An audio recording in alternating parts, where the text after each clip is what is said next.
I'm Rene Weber, and I am professor of philosophy at Rutgers University in New Brunswick in New Jersey. And my role this weekend, at least tonight and largely tomorrow, is to be the moderator, the Socratic interlocutor, the interested bystander.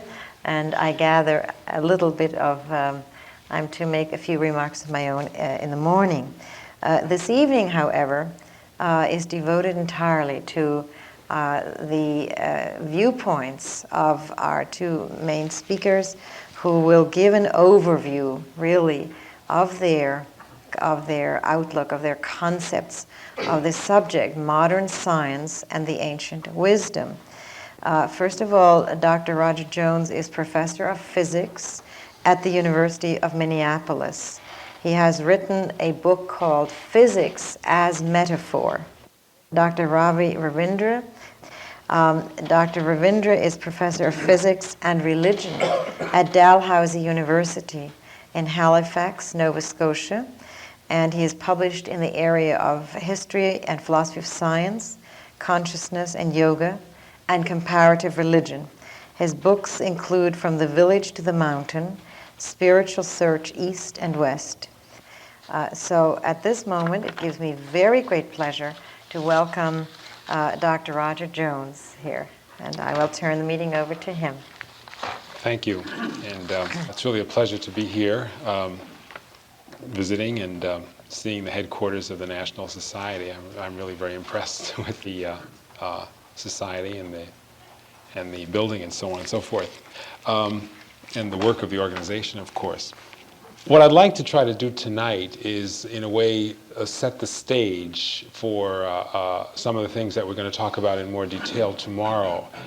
And I thought I would do this by trying to get a little bit at the way I see the problem, and I do see it as a problem, more of a conflict between modern science and ancient wisdom rather than a harmony, how I see that problem, and then where I think some of the effects of this problem show up very well in our society, some of the ways in which people, I think, suffer from the consequences of this problem.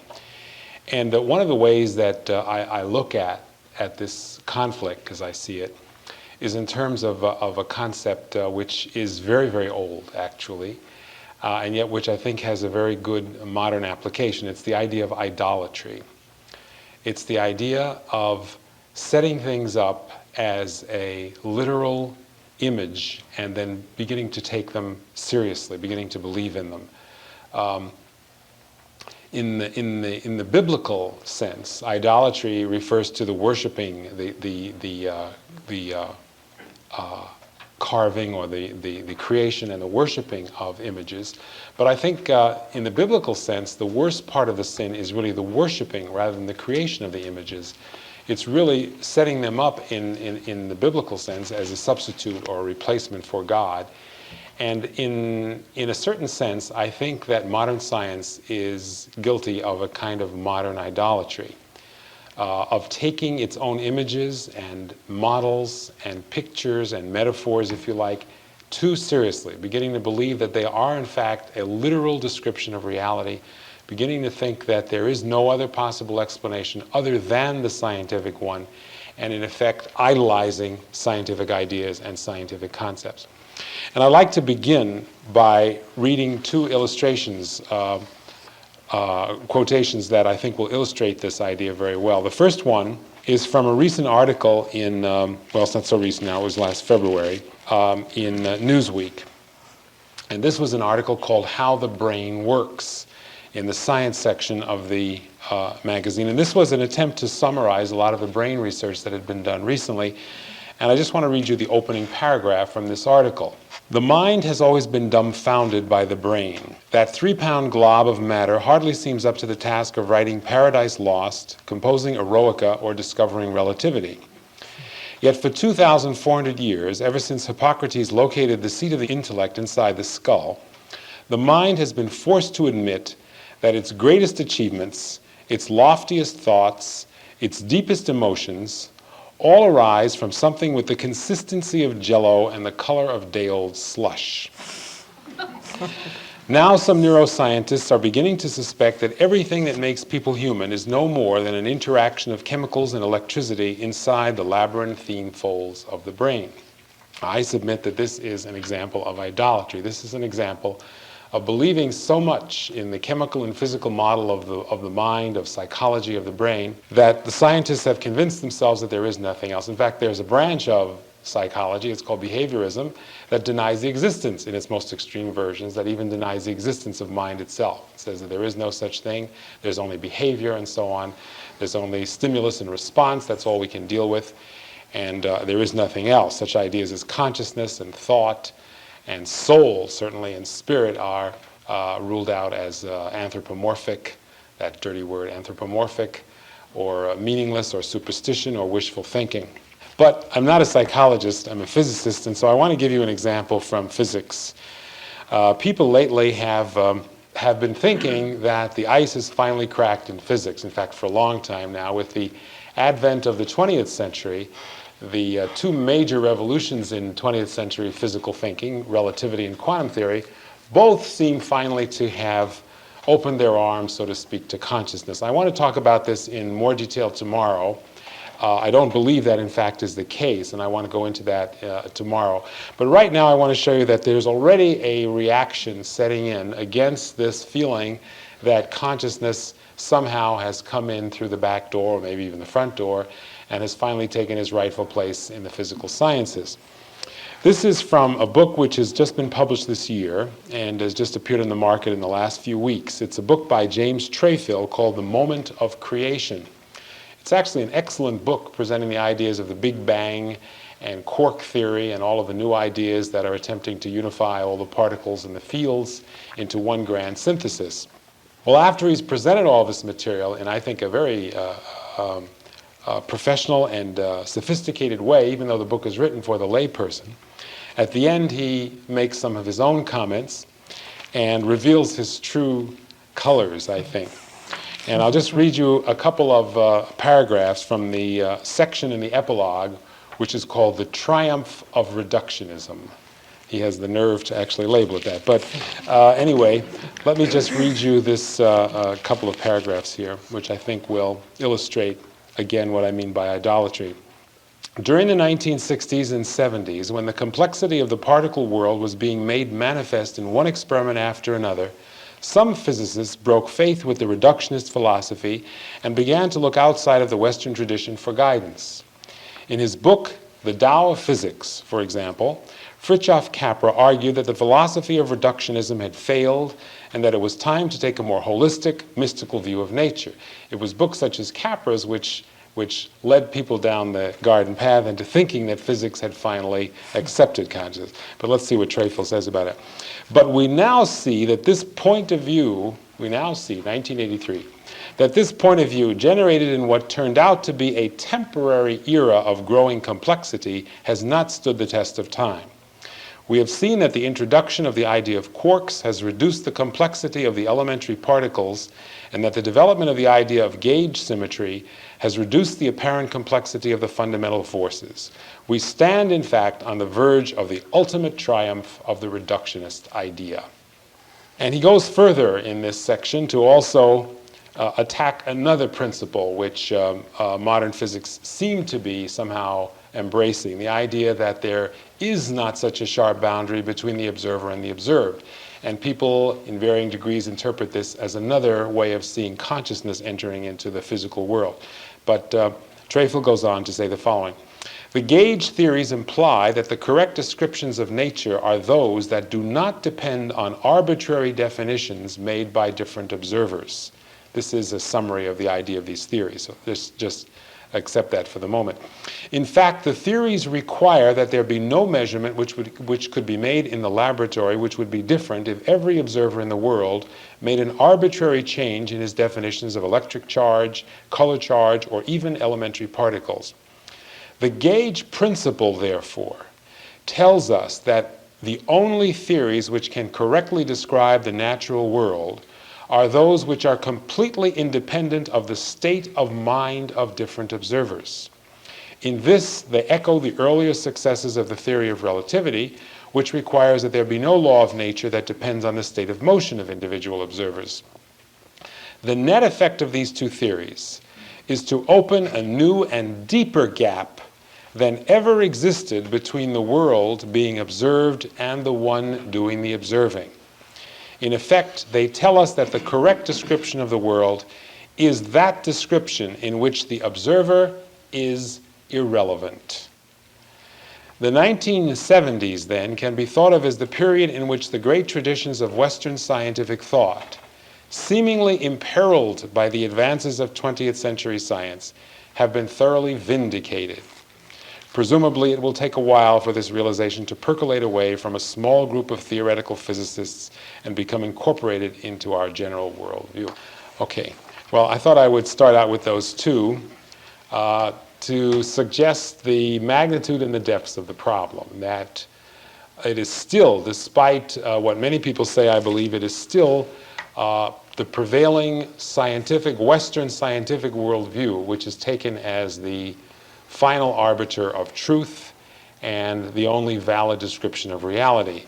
And although it seemed for a while that consciousness in some way might be entering in, I think there is a reaction that is beginning to set in. This isn't the only modern physicist who is writing along these lines. Others have begun to say this. I think, as I was saying, we were discussing this a little bit at dinner this evening. I have the feeling that they've all been sort of waiting to pounce, just waiting for the right moment to reassert the reductionist theory, the separation of mind and body, and so on, go right back to Descartes, and so on and so forth. Well, all of this to me is a kind of idolatry.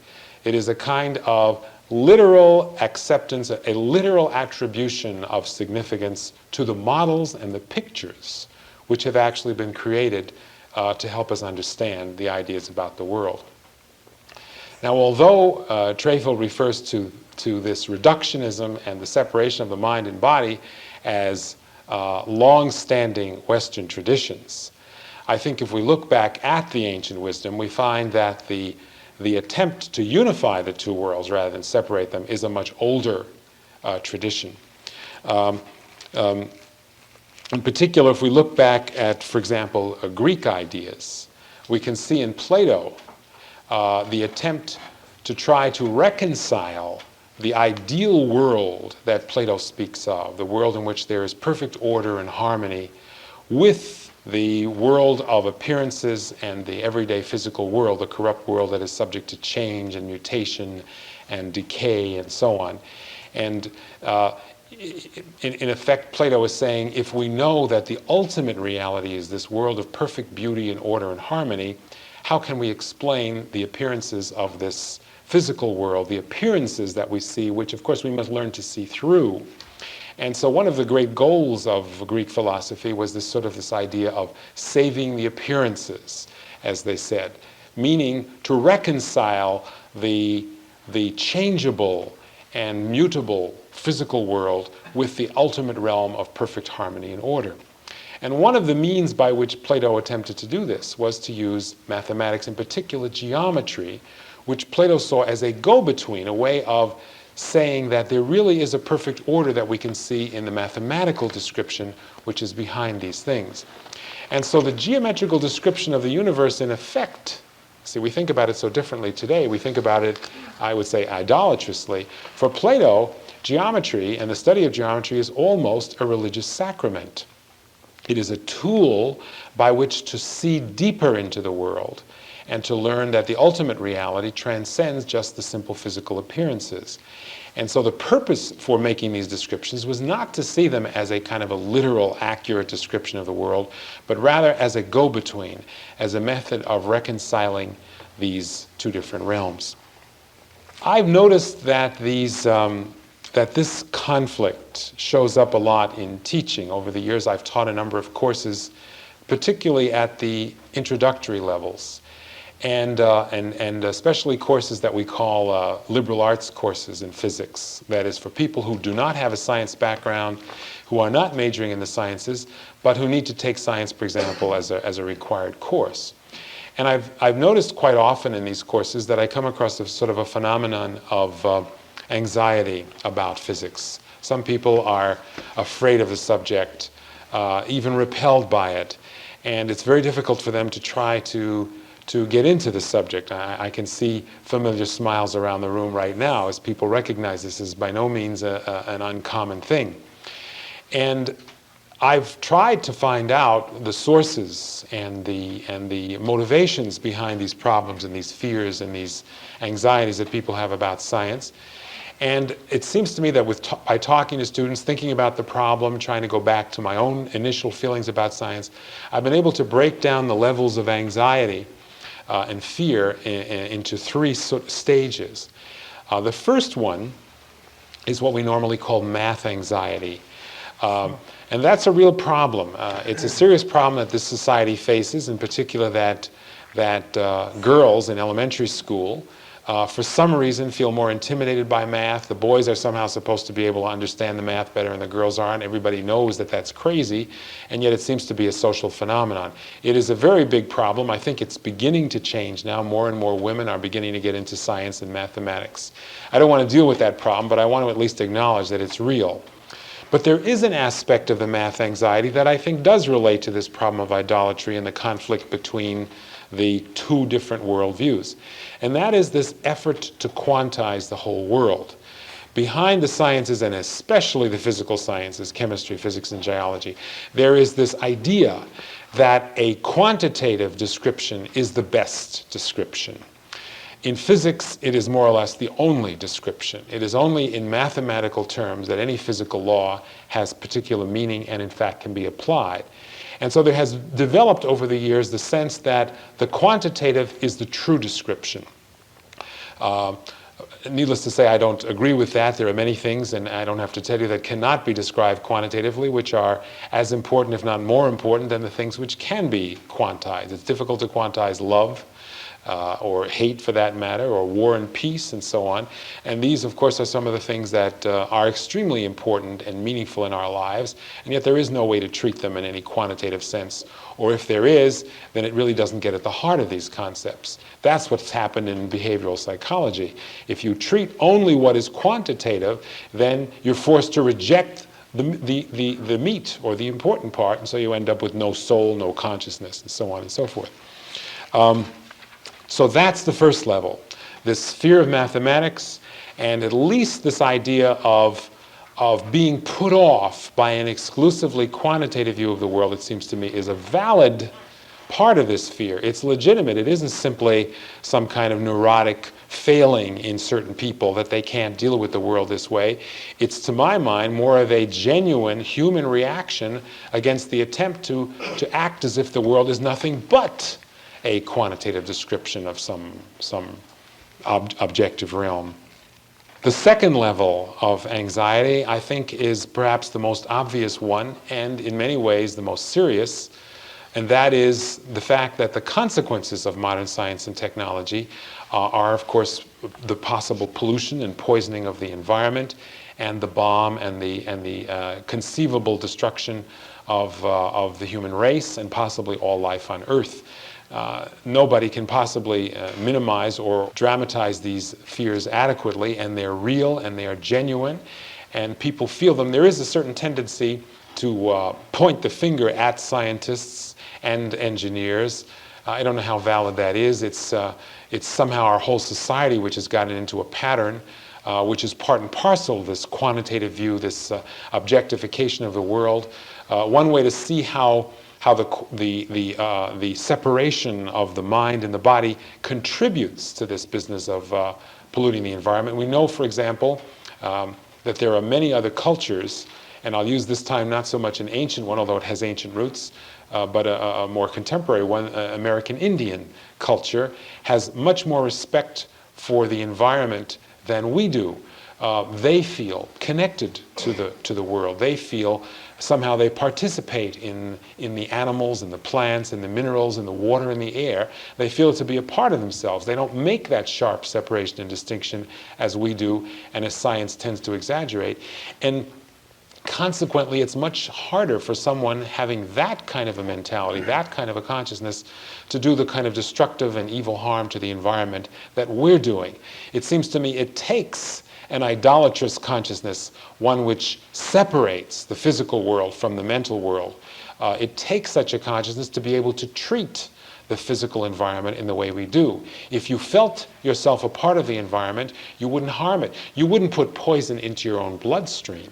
You feel connected to your body, although not as much as we used to, but to some extent we feel that. We wouldn't put poison into our own bloodstreams. Well, if we felt the same kind of a conscious connection with the physical world that American Indians do, or at least traditional ones, and other cultures, of course it's not exclusive to American Indian culture, but had this kind of holistic, participatory feeling about the physical world, then it would be almost impossible to treat the environment in the way that we do.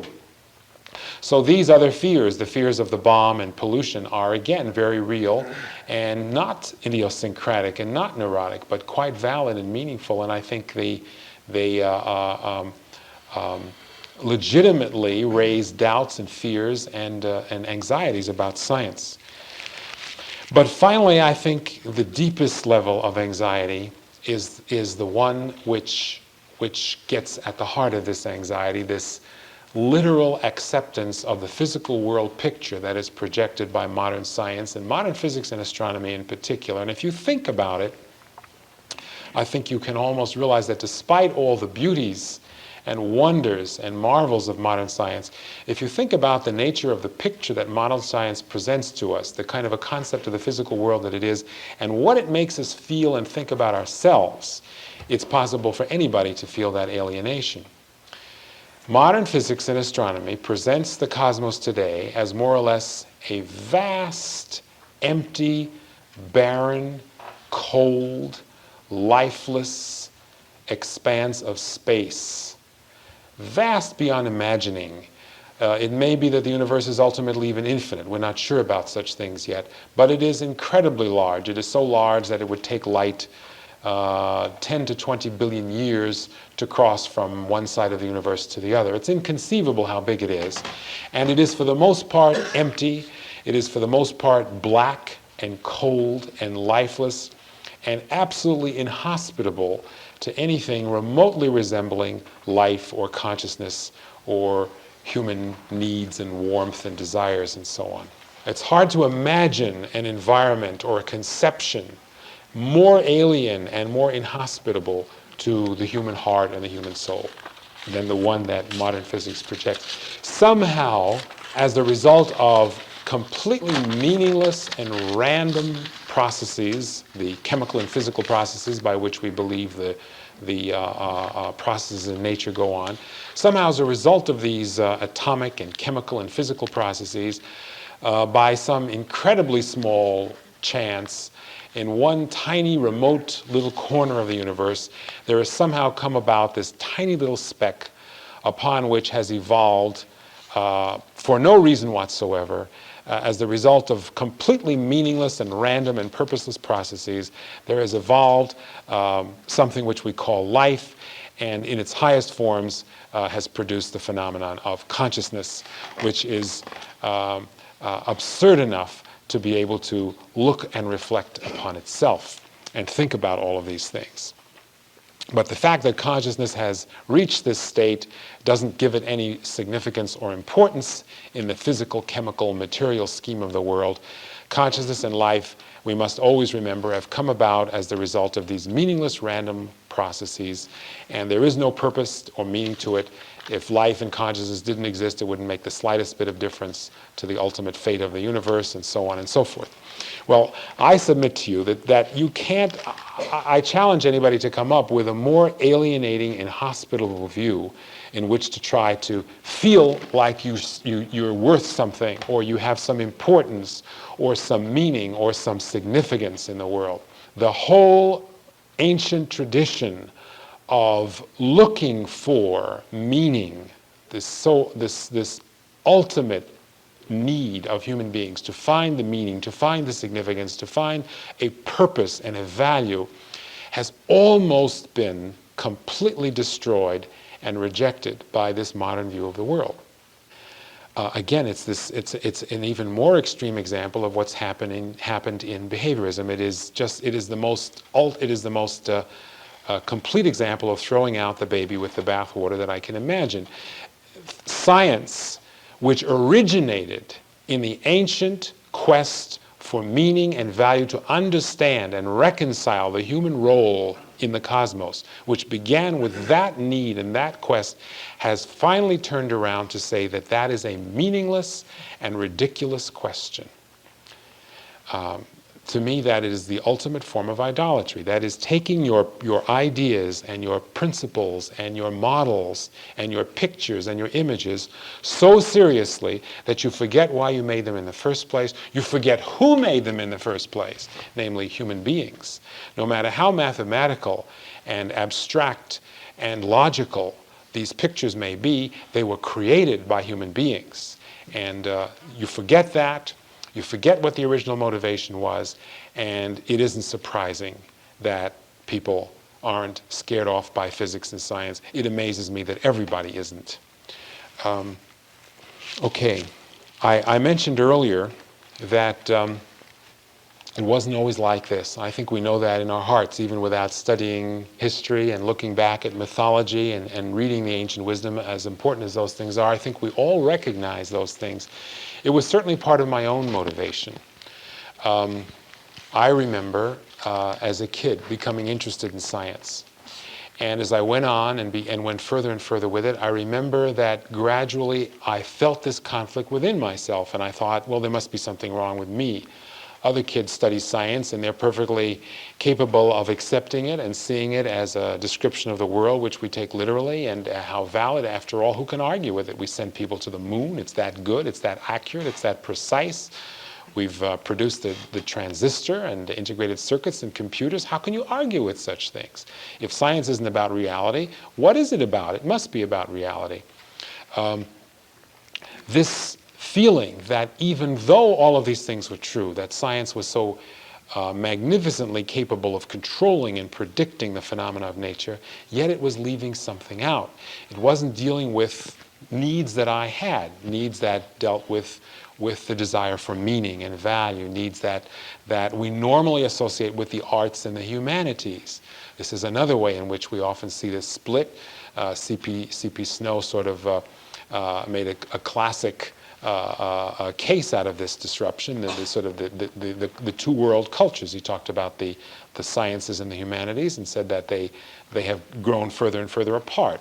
And this debate has gone on, and I think there's a lot of it which is very valid. It's another way of looking at this problem, that science, of course, does not satisfy those human needs, but in that it pretends or claims to deal with anything that is of importance, and therefore diminish and condescend to the other values, in that sense it is destructive.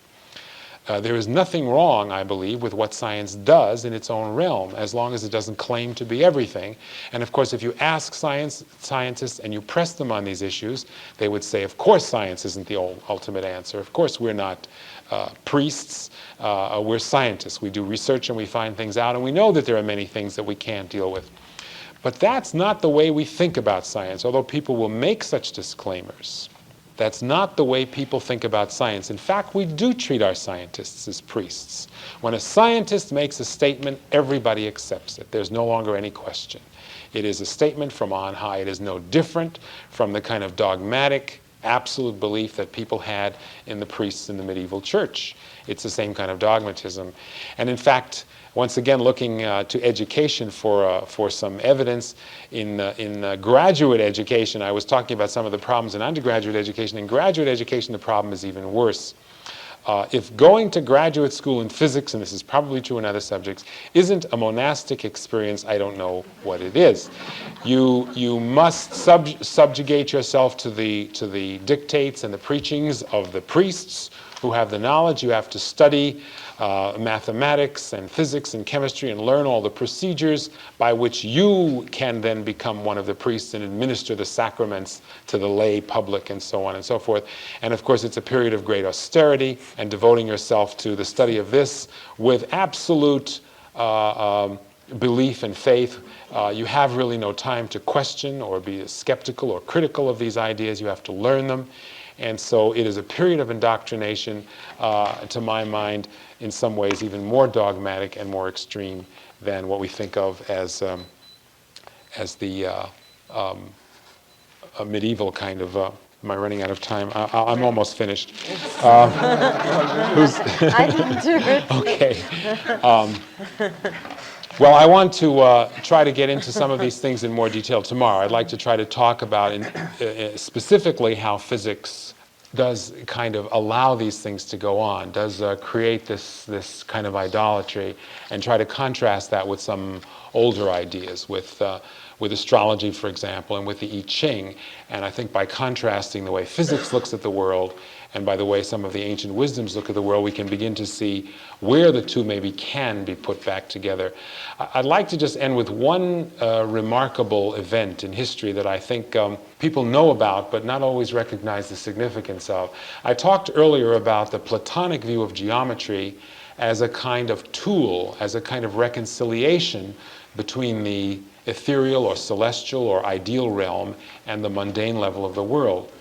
And in the course of history, this mathematical ability to try to use this as a bridge between the two realms became more and more powerful with the rise of the mercantilism and economics and the growth of trade in the world and so on, and the development of nations and the use of currency and money.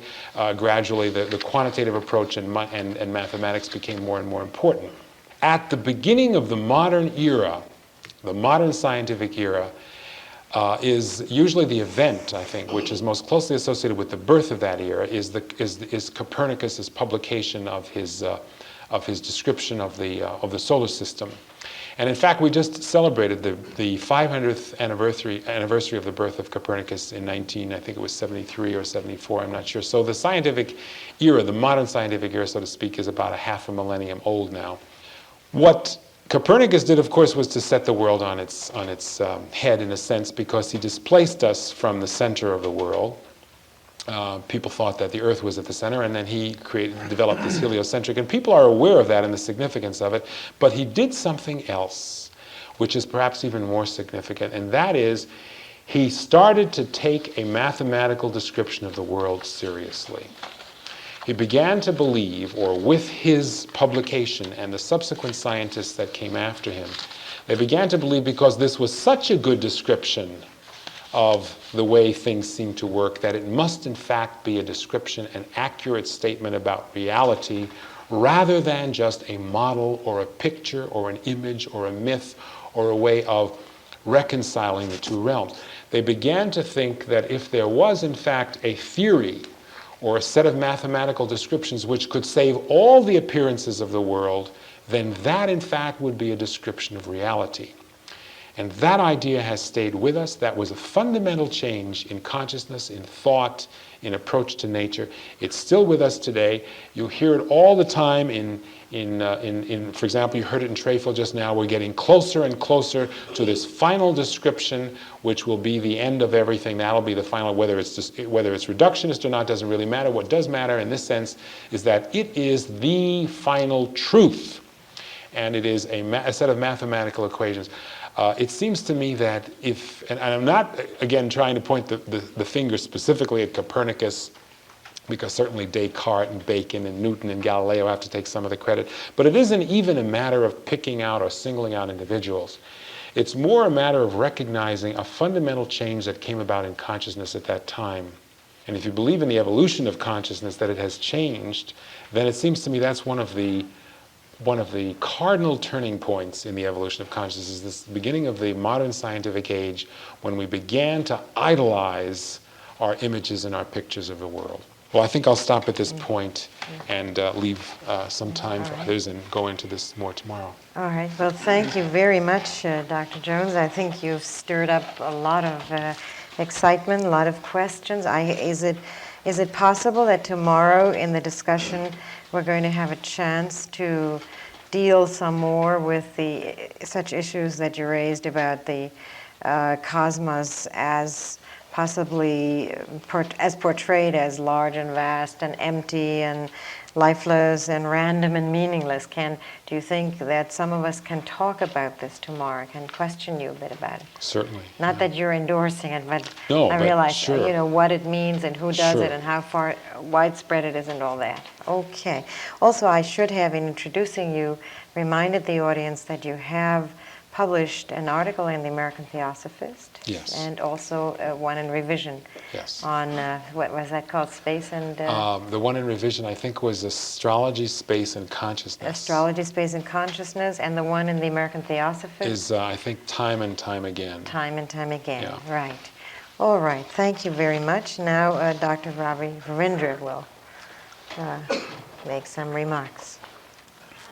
Well, I should first of all thank Dr. Jones for sparing me having to say many things that he's already said, with which I completely agree, because I think it is a terrible thing, really, in a way, to have been perpetrated upon us, to imagine that in the last decade or 2 decades, depending on who one speaks to, that now we are basically saying the same sorts of things as the Vedas were saying or the ancient mystics were saying. I was here 4 or 5 years ago also hoping to disabuse you of this notion, but the tide which wishes to carry that romanticism is very large. So I, for one, perhaps a little bit unlike Dr. Jones, rather welcome the sort of remark that Treffel and others are making, because they are in fact true.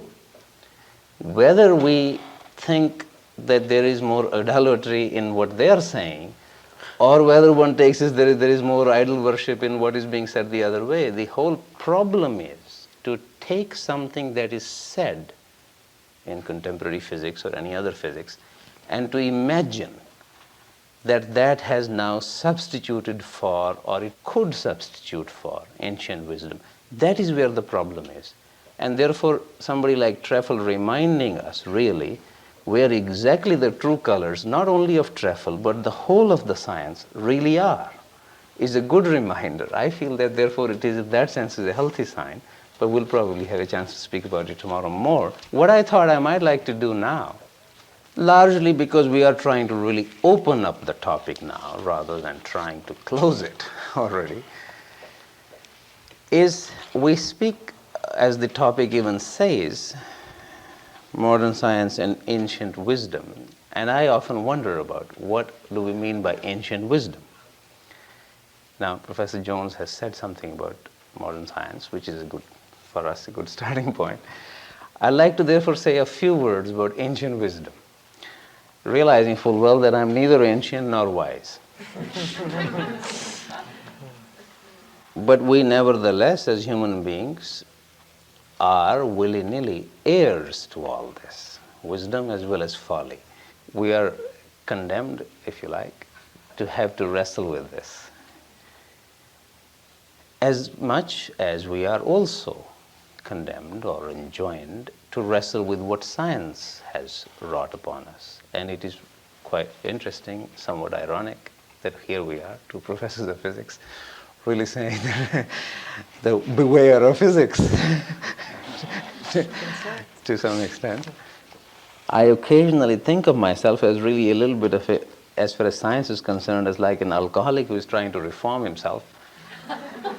But it is very difficult because it really is a fun game. Nobody can deny this. I'm sure you would agree with me. The one of the reasons, maybe even really the main reason why we all keep doing it, because it is so much fun to keep doing it. Even though sometimes one sees that one is really creating collectively, not single-handedly, but collectively creating something which one may have to account for either Archangel Gabriel or Saint Peter or whosoever you are going to account it to. What is ancient wisdom? Let me first of all begin by proposing that we don't put as much emphasis on the word ancient as we put on the word wisdom for a moment.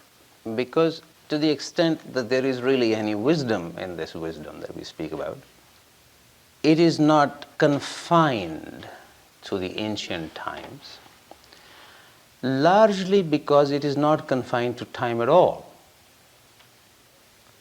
It can erupt, if you like, today as much as it could have erupted earlier, and in the future. we will perhaps return to this later on for a slightly more detailed discussion. It seems to me that the essential point about wisdom is that it is not a matter of any particular sort of content, but it is more a matter of the kind of eyes with which one looks at any content.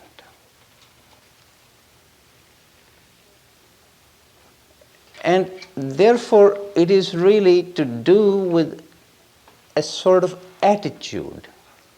And just to remind you, the word attitude can mean for some of us, perhaps English-speaking world generally, something which is somehow more mental. It is good also to remind ourselves that the word attitude, for example, in French, also means posture. It is one's whole stance to the world.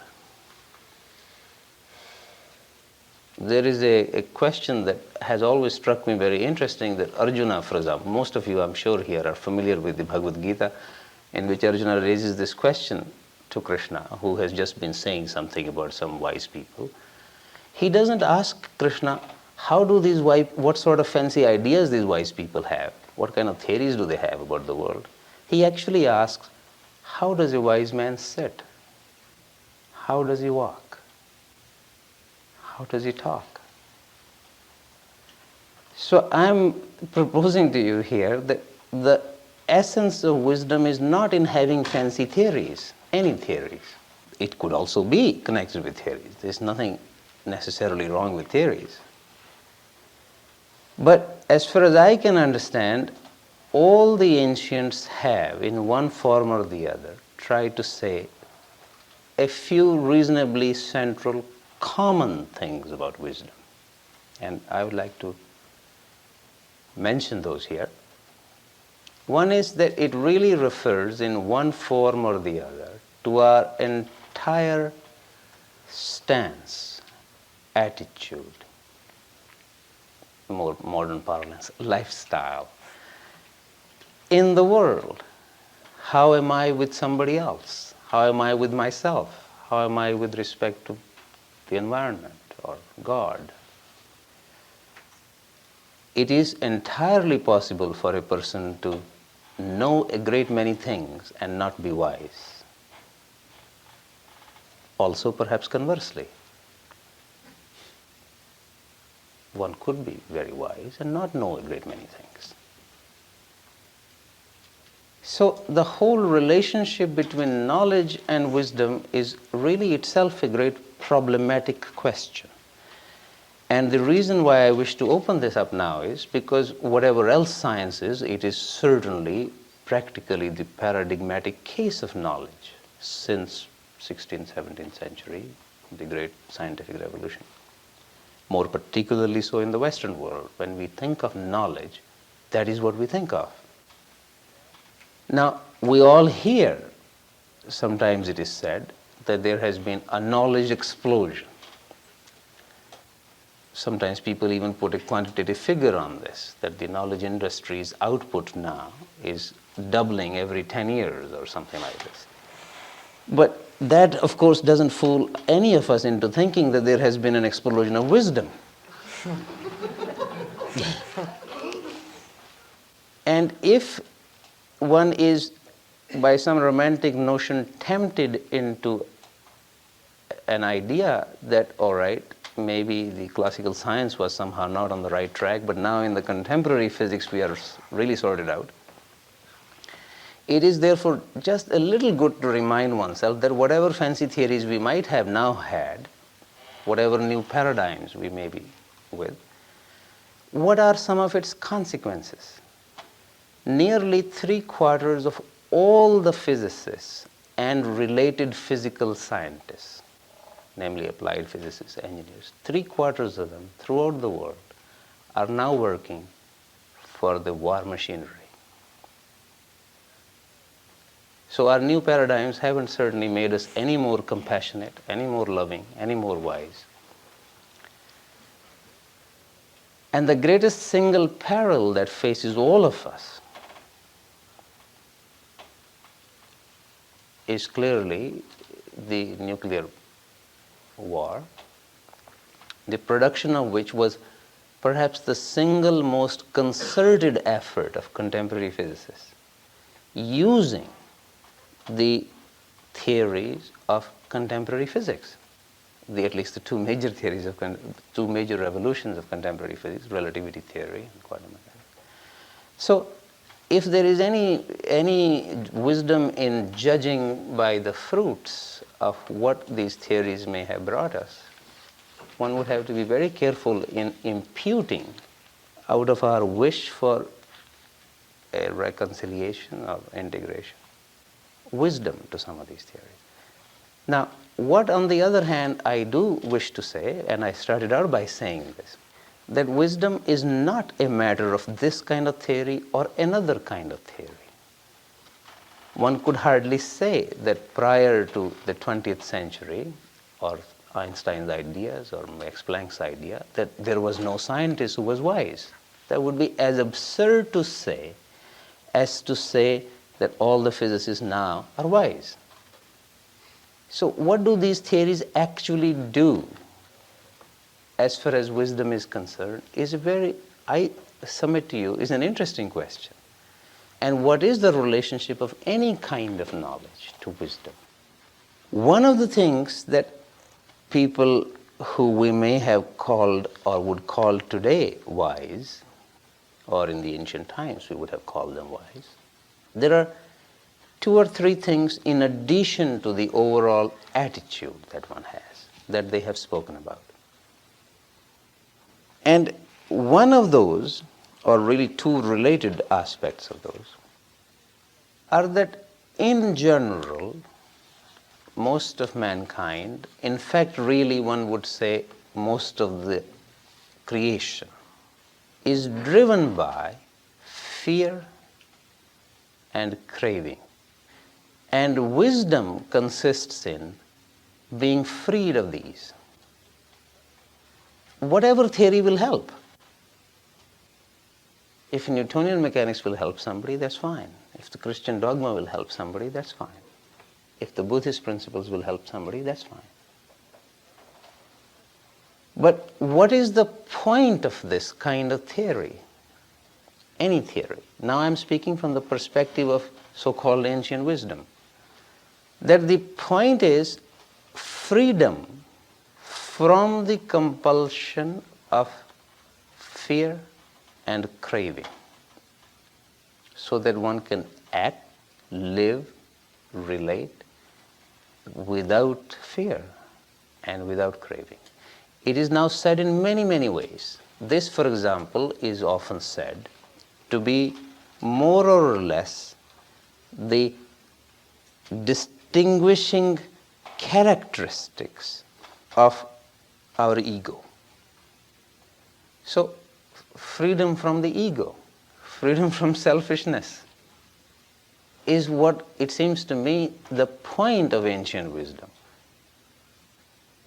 Which is why my remark to start with, that we don't need to relegate it simply to the ancient times. This is an ongoing and a continuing challenge for anybody who wishes to try to be wise. Because what is at issue is ultimately freedom from oneself. And before I manage to somehow give you the impression, which will be erroneous, that freedom is not vouchsafed to scientists any more or any less than anybody else, let me quote to you a remark of Albert Einstein, who in my judgment in any case, from what I can gather, was in fact one of the wisest human beings who ever lived. The fact that he happened to be a scientist and also responsible for much of contemporary science is very interesting, but essentially irrelevant. His remark, which in my judgment could have been made, in fact was made by the Buddha and also by Jesus Christ, and could be made by lots of other people, is the following. The true value of a human being, he said, can be measured by the degree to which he has freed himself from himself. Thus we are back to what I started with, that it is more really a question of the attitude, the stance, the internal order from which one looks at the world, from which one can do physics, any kind of physics, classical, modern, pre-classical, medieval. And if one is not internally rightly ordered, then one can go and get Nobel Prizes in physics, or write books on ancient wisdom, or do anything else.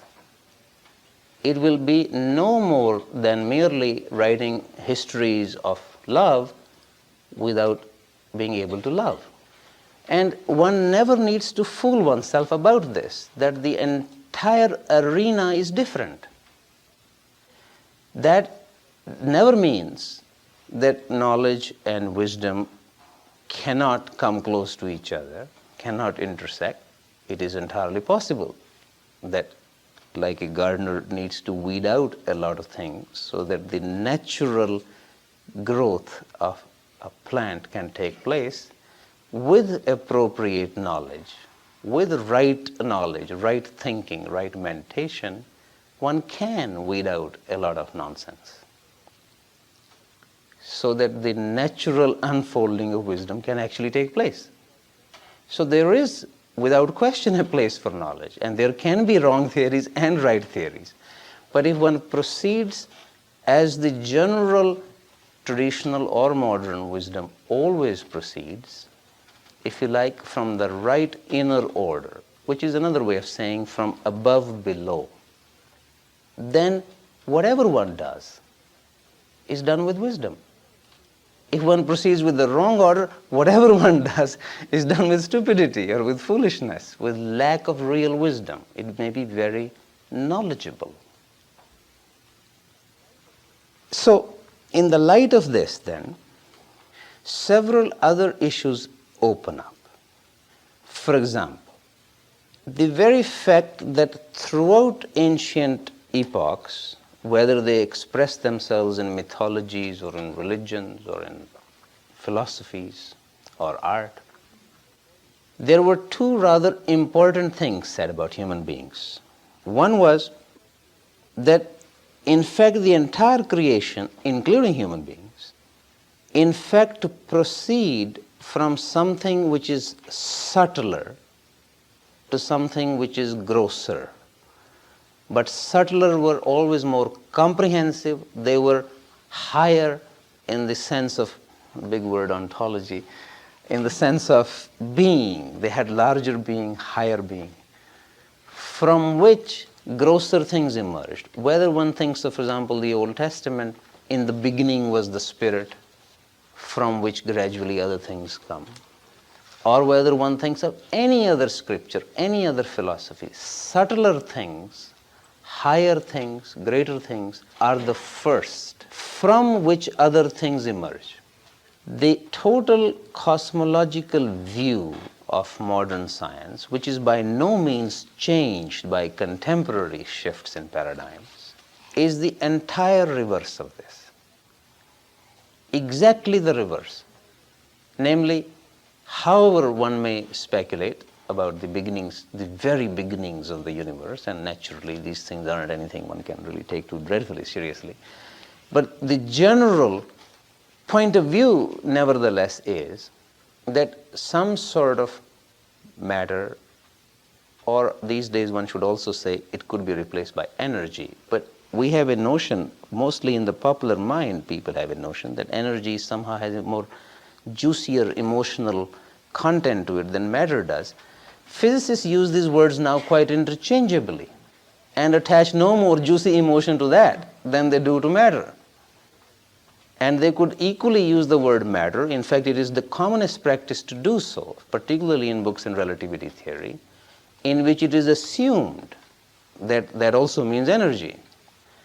So whatever is, whether we use the word matter here or energy here, but its basic level is the same. That is the point I more want to make. Its ontological level is the same. So however that came about, essentially from that anything else evolves. just absolutely the reverse situation or reverse perspective. I'm not inclined to suggest to you, nor do I really believe it, that therefore it makes it any worse. Partly because what I'm also suggesting to you that these are just manners of speaking. In either case, that if we took either of these two metaphors rigidly, I think we'll be exactly committing this sort of problem, this sort of sin of making graven images of our gods, and furthermore then bowing down to them. In either case. Nevertheless, it does create tendencies. Whether the problem is that we need to discuss and explain how matter came into existence where it was all spirit, or whether the problem is how spirit came into existence where it was all matter.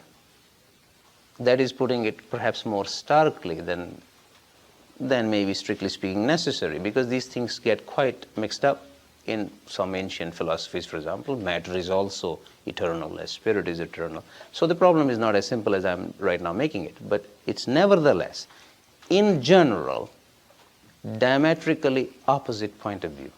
Secondly, what the various ancient traditions have always said about the human beings, that there is a rhyme or a reason for them to be here.